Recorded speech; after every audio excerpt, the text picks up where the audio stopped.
I just don't wicked. I can't even really see. I'm going to do something like, how we gonna do this? Damn, yo, this is crazy. I can't really see.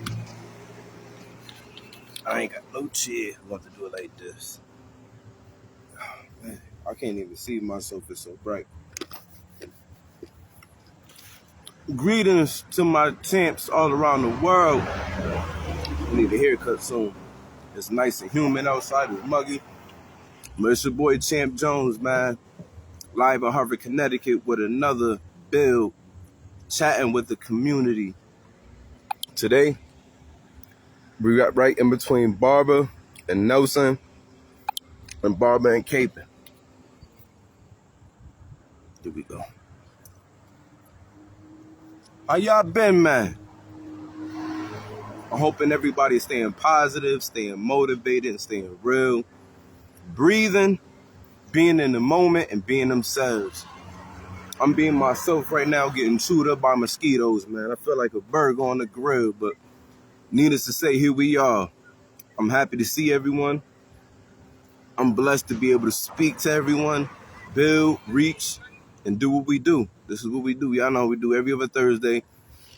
The last chatting with the community we did, I had an issue with the audio, so I couldn't even post that joint. I had to delete it. But needless to say, the topic of that particular build was every storm runs out of rain. That topic was every storm runs out of rain, and we were speaking on trials, tribulations, and the whole quote of King Solomon, or the ring that he was presented that read, "This too shall pass," meaning nothing lasts forever. Nothing lasts forever, right? So that was a recap of what we built on 2 weeks ago. And 2 weeks ago we was on Capin and Clark. Right now we on Barbour in between Nelson and Capin Street. Let me get that out. Today's topic, but before we get into today's topic, let's remind everybody what we got going on. We got, hold on. We giving out our mantras. You are appreciated, you are valued, you are needed, you are necessary, you are loved. Sincerely from your boy. Let me move this. We got the, hold on, my fault. We got the Champ Code of Conduct, which we try to give to all our corner stores, put on our stores and all that. What up, bro? How you living, man?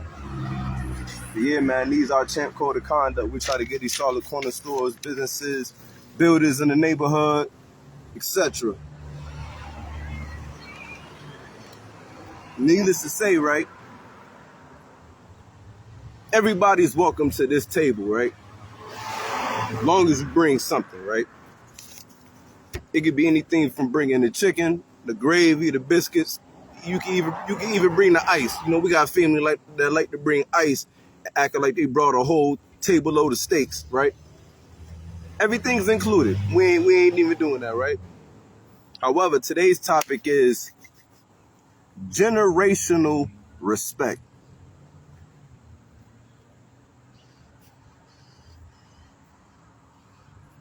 We need to have a conversation about what respect is and what is the common denominator of respect from generation to generation to generation that keep us in a certain stratosphere of not hurting each other, verbally, physically, and spiritually, right? So there's a fabric between humans that we know at some point, regardless of how I feel or how they feel about me or vice versa, there's a certain fabric that we may not see, but we can feel that we need to massage in order for all of us to be safe.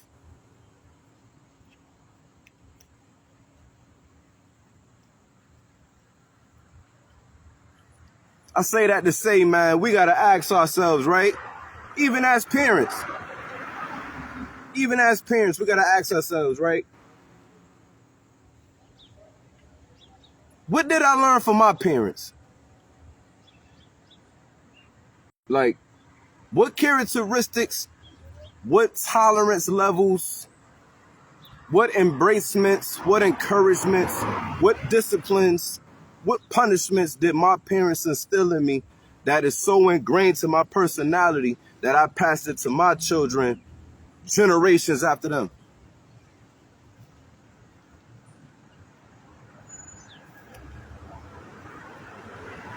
And I know it's hard. I'm one of the ones, man. The way I was raised was so ingrained in me that everything else is foreign. Don't get it twisted. I'm an active researcher. I'm an active reader. I love learning all the best practices, everything. However, when I dig in deep and I read certain things about how to engage with youth and families and children, a piece of me be like, man, this ain't gonna work.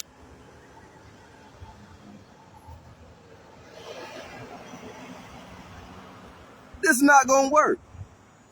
Not only did I grow up in a household where it was certain disciplines and expectations, we all grew up in communities where that same expectation was expected of everybody that lived in the community. Meaning, not only is you not about to swear in front of your mom, you're not about to swear in front of home mom, her dad, home dad, the grandma, the store owner. Like, this carry on outside of the home.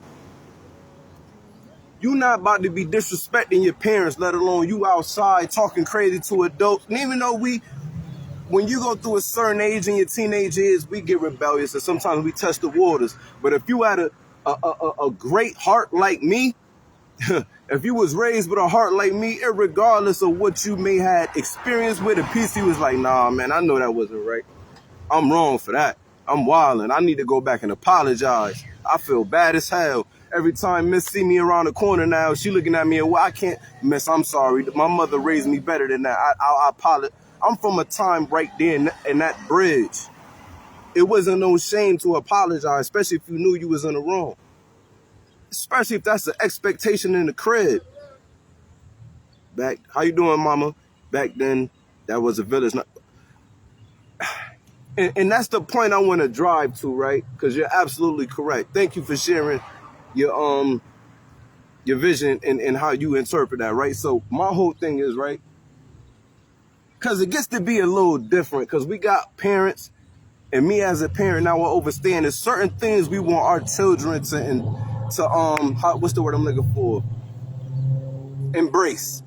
It's certain lifestyle normalities we want them to be familiar with. We want them to be prepared. We want them to be secure. All of these different type of attributes to be a safe and strong individual, especially growing up in the inner city, right? However, there's pieces in that ingredient that causes more harm than anything. That's why I'm asking our friends and family, what are some generational expectations, standards that we need to bring back that can go from the 50s all the way to now? And even before the 50s, what are those common denominating factors that we could be like, no matter what time you from, no matter where you at, no matter what color you from, what is this fabric in between we all can embrace and feel comfortable with? And me personally, that word is respect, intentionality, transparency, empathy. So we need to ask ourselves, what is the normality with us with that right now? What is the normality of our community when it comes to respect? Because there be days I be driving, kids walk across the street like they not even, they don't even look both ways. They just parade, and a piece of me be like, yo, I'm here for a purpose. I'm here to try to help. I'm here to do my duty. But when I see stuff like that, a piece of me be like, yo, you know what, man? I need to pull over or something got to give, man. I remember a time where it's like I remember a time, I don't know if y'all might, I remember a time, man, if a stranger knew you was young and was about to cross the street, they didn't have to know you. They would tell you, wait till the sign had a walking dude. Or hold up, wait right there. And then we'll walk. Strangers, bro, making sure you ain't do nothing reckless across the street. Now these kids be walking, bro, the way they be walking across main streets, like Main Street, Avenue, Farmington Avenue. I'm like, bro, this is where cars be flying. And they just walk, don't even look both ways. Doing backflips, twerking, yanking, all type of shit in the middle of the street. And I'm like, yeah, yo, I could never fathom doing that. I understand the rebellious spirit. I understand the going against the grain, the having fun, the spontaneousness. I understand that, right? However, I'm one of the ones that always believe actions reflect leadership. You're going to do what you're most exposed to. You're going to do what you're most exposed to. Your normality is what you're practiced over and over and over and over again. So when I see certain youth doing certain stuff, I'm like, there's no way they at home doing that.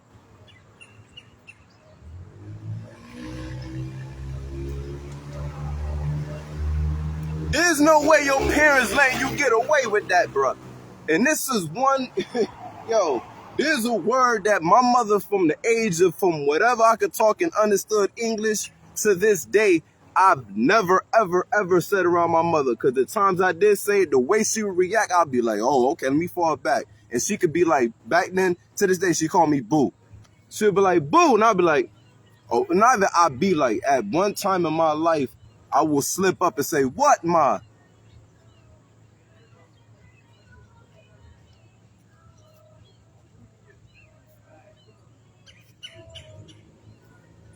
I'll be like, what, ma? And she'll be like, my boy, I'm talking about, it's over. It's over. It's over. It's over. So from whatever age I was, from now, what is not even in my vocabulary? It could be anybody. I don't say what. From youth to elders and people my age. What is not in my vocabulary anymore? It's more so like, excuse me? Run that back. What you said? Hold on, repeat that. I can't say what no more because my mother instilled that in me. So even when I be in certain venues or atmospheres where I hear a youth or a child or anybody for that matter that's in conversation and they say what, not even what you said, can you repeat that please? Just straight what? I'd be like, I gotta walk away. I'm triggered. Let me walk away.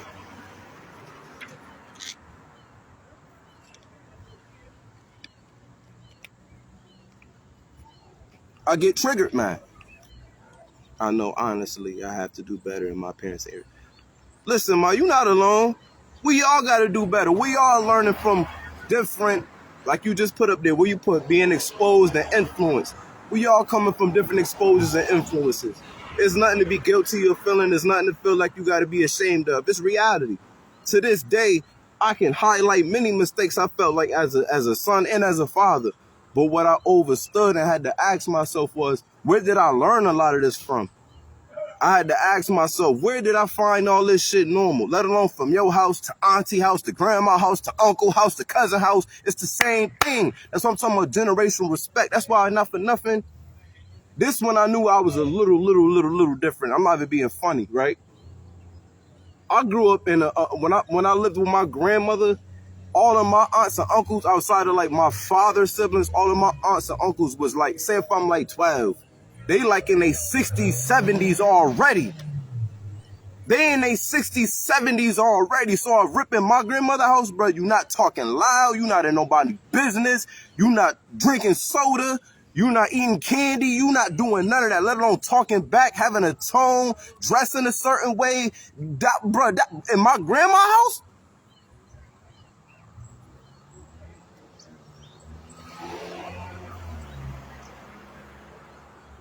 that's what I'm saying. What's good, big sis? I love you. You know I miss you, big sis. Always love you. I'm going to see you at the reunion. I got a better camera and shit. This year I'm taking pictures. So I'm going to do some pictures at the reunion. But needless to say, man, I used to be petrified at my grandma's house. I felt like I couldn't be a kid. But what I overstood was the foundation of generational respect. That's what they got from their elders. It was times, man, when we would have certain elders in the living room, you couldn't even walk through the living room to get to wherever you better wait till they leave, bro, or it's a whole nother type of thing, bro. Let alone, I'd have been in situations with kids chilling in the living room with us chilling and talking. And a piece of me like, man, I get this ghetto shit because I grew up like this too. I got some aunts, my mother's sisters, or my father. I've been around it. And there's nothing to be ashamed about. I'm grateful for that. But what I'm trying to say is how things have changed and how we've learned to adapt to those and normalize it. But my whole thing is, come on, man. What's the line? Because now they pushing the limit. Not only they walking in front of cars, bro, they be smoking in front of McDonald's, smoking in front of everywhere. I'm like, bro, I used to be scared to go home, and my mom knew when I was doing whatever, bro. Hey, yo, let me get some spray, Visine, something. I'm not going, my mom, bro, hell no. What, man? Shit, I'm about to be on punishment. Bro, they be on the porch.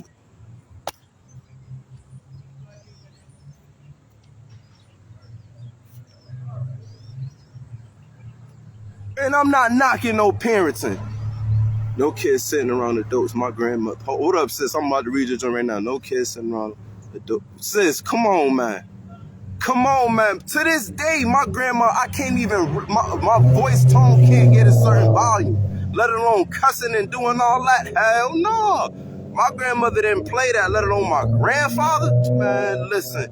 And that's what I'm saying. Whenever I would leave my grandparents' home, any elders that resembled them or any elders, period, I kept in mind, these are like my grandparents. So I would carry myself to speak to them in the same way. Like, how you doing, ma'am? How you doing, sir? Hold the door, carry the groceries. How you doing, OG, man? I'm happy to see you, man. We need more OGs like you out here, man. Thank you, man. How you did it, man? Give me some pointers, OG. That type of encounter. You got little niggas now walking the block that'll look at you like, man, what's good? You looking like, man, come on.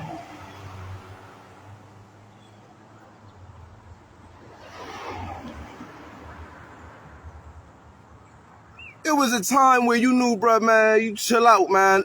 OG ain't playing with you. You got these little dudes now, the way they move, and I'm like, yeah, man, it's over. It's over. I don't know what, it's over. It's over. The way y'all talk, I'm talking about the youth now. The way, and I'm telling them this, like, yo, the way y'all talk and engage as a normality with y'all generation, if y'all collide with somebody, my generation and older, it may be a different outcome. And I'm telling you now because the respect level. Y'all normalize saying S my D, F your my, all type of stuff that when I was 13, bro, you may get hurt behind something like that. Nobody joking with them type of terms. Where did you learn to talk like this on a regular and it's cool? And it don't even got to be a problem with, oh yeah, that's how we live and all that. Yeah, but what I'm saying is, there's a line we need to reinforce of respect, even amongst friends. There's a line where I'm not about to rank on my boy, mom. Even though if we close like that, it's certain lines. Now it's just like, let's dare to see who can do the worst. Let's dare to see who can say the worst. And it's not getting in a position where it's like, all right, we all can feel safe. It's getting on some shit like where it's like, man, who next? Because somebody want to beat the next level on that. What up, man? Look at him. What up, man? Hey, take one of these, man. You know what we be doing, no, not even. Just, we be building a community. Building with our brothers and sisters about common issues and solutions that we need to see. Today's topic is about generational respect. What are some things that we need to normalize that's always been in line with the elders to now? And what are some things we lost? What are some things dudes are doing now that you would know your parents not going for? Let alone my parents, let alone their parents, let alone, right? So let me ask you this a question, my young brother, right? What do you feel this generation lacks when it comes to respect? Respect? When it comes to respect, what do you think they're lacking? What are some fields this generation, dudes your age and younger, can get better with? Especially when it comes to elders. Most of it is communication. We don't know how to communicate with each other. Communication. Anything we say offend each other. Damn. Come on, man. Everything I say offend each other. It's true. So let me ask you this. Why do you feel like that's normalized? Why do you feel like in order for me to, not even in order for me, but a piece of me engaging with my boys is we going to be offending each other? I get it, though. I get it, but I want to hear you say how you feel. More so, everybody is angry. Not a lot of people could just laugh and, you feel me? Because a lot of people don't got people that's able to help them do that. So y'all programs be helping most of us. So, for me, that's why, for me, peace builders and stuff like that is actually good for this generation. So what do you want to see from your generation, man? What is something that you could look at your crowd of brothers and sisters be like, yeah, we did that, or yeah, I'm proud of us for that. Other than, y'all could dance like a motherfucker. Y'all could get sturdy, y'all could flip packs like no other. But what is something other than that? Thank you. What is something other than that you could be like, I'm proud of us doing that. Or this is something we're going to hold up that's been going on since the generations before us. What's the line? What's that line? Or what's that standard?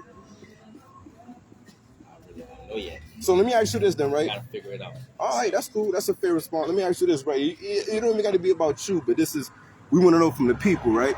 Listen, how comfortable you have to be, or what do you think it speaks to when you can have 12 young people smoking weed in front of a church, a McDonald's, or open space? What do you think that speaks to?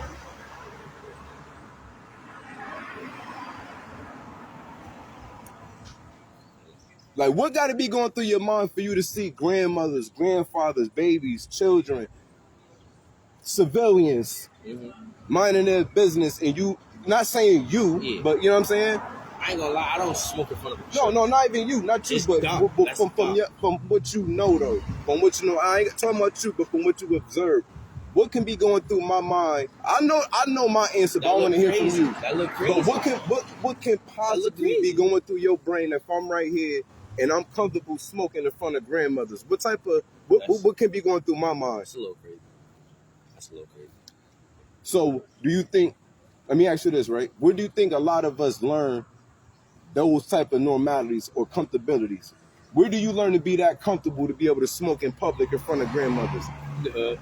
In the hood. All right, so describe the hood. Then when you say the hood as far as what? The community, your block, your building, your house, the whole community. It don't just happen on one street. Word. So it don't just happen in Hartford. No, that's a fact. No. There's a lot of hoods and other. Absolutely. Then again, the hood. So let me ask you this, right? So we're gonna break down the Legos, right? You said the hood. What do the hood consist of? A bunch of what? Bullshit. No, not even that. What consists of the hood? What makes because if it was no people here, just buildings, it wouldn't be no crime rate because it's not like the buildings is actually like shooting at buildings like out the. So what does the hood consist of? Pretty much it. Who are the perpetuators and the victims of violence? Black people. People. The residents in the hood. The hood can't be the hood unless people live there, right? Yeah. Now that you got people on one street in each building, what do each building consist of with those people? Who live in this building? A bunch of what?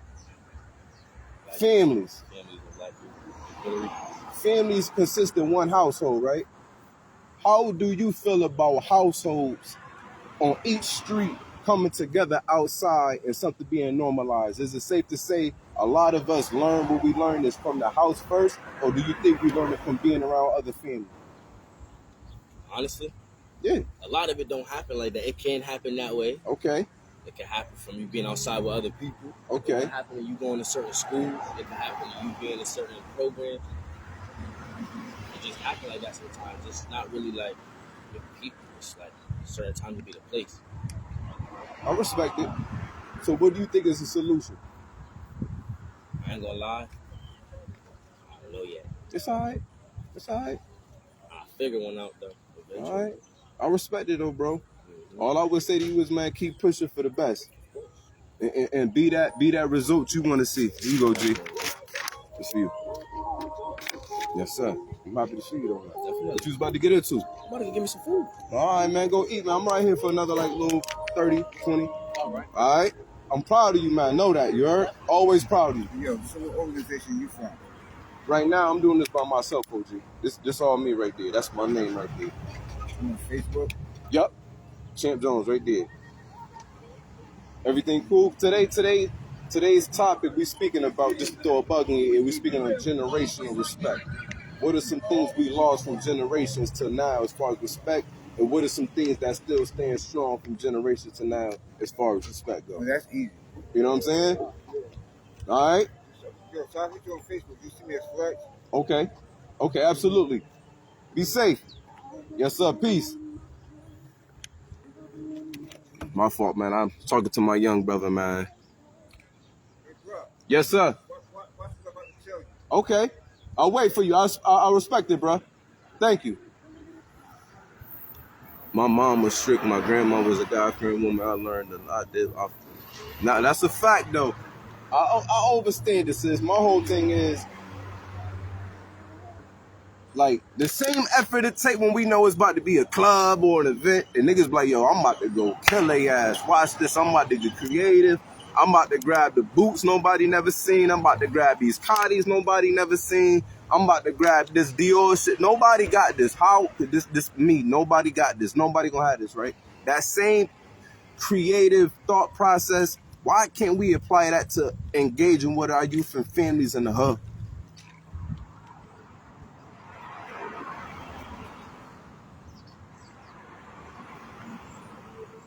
I'm gonna do video game night in the backyard. We're gonna hook the TV up. All the young dudes come play the Xbox for free for 4 hours. We're gonna throw hot dogs on the grill. We're gonna have a kickball contest. We're gonna have a home run derby at Waverly Field. Like, come on, man.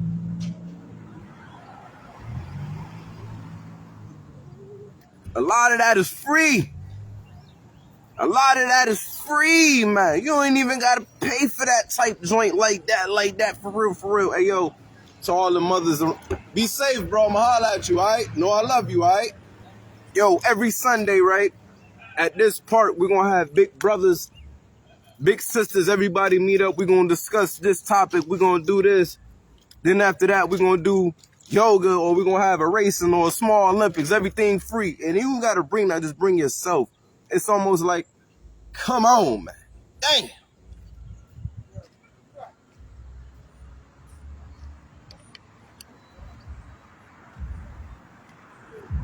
I love us, though. I love what we got going on. I feel like we have a lot of momentum. Shit, bro. I respect that. I respect that, sis. Thank you for sharing that. I respect that. I'm not even about to debate you on that. You absolutely right. But needless to say, it's a collective. You know what I mean? It's a collective. It's a collective, man. It's many moving parts. It's many moving components. I definitely got to do my part. And I'm not going to say hoping. I know each person at a certain threshold in their life is going to see the value they bring as far as what they can educate somebody on and lead them with. I absolutely believe that, man. Everybody just needs an opportunity, man. Everybody needs an opportunity. That's it. And once we get certain opportunities, man, it's so empowering. That's why I'm like, in order for us to recognize those opportunities, we got to create normalities that we understand. Not only is this necessary, but I want more. I want more. Too many times we normalize stuff that is like, yo, we keep worrying about, oh, man, how long it's going to keep going on? When it's going to stop? But you got to ask yourself, what was the last piece of medicine you brought? What was the last piece of mind you brought? And this is not about challenging nobody. It's not about calling nobody out. My whole thing is we all got magic. We all got magic. Everybody has magic in them. I would love for y'all to tap into it and just display it the best way you can. It don't even got to be seen. I ain't got to see it. But I want you to experience the glory and the feeling of what it feels like to give back in the sense of, yo, you are appreciated, you are valued, you are needed, you are necessary, you are loved. Simple words. We want to get a time where each corner, this corner growing carrots, this corner growing cabbage, this corner growing potatoes, because we took initiative.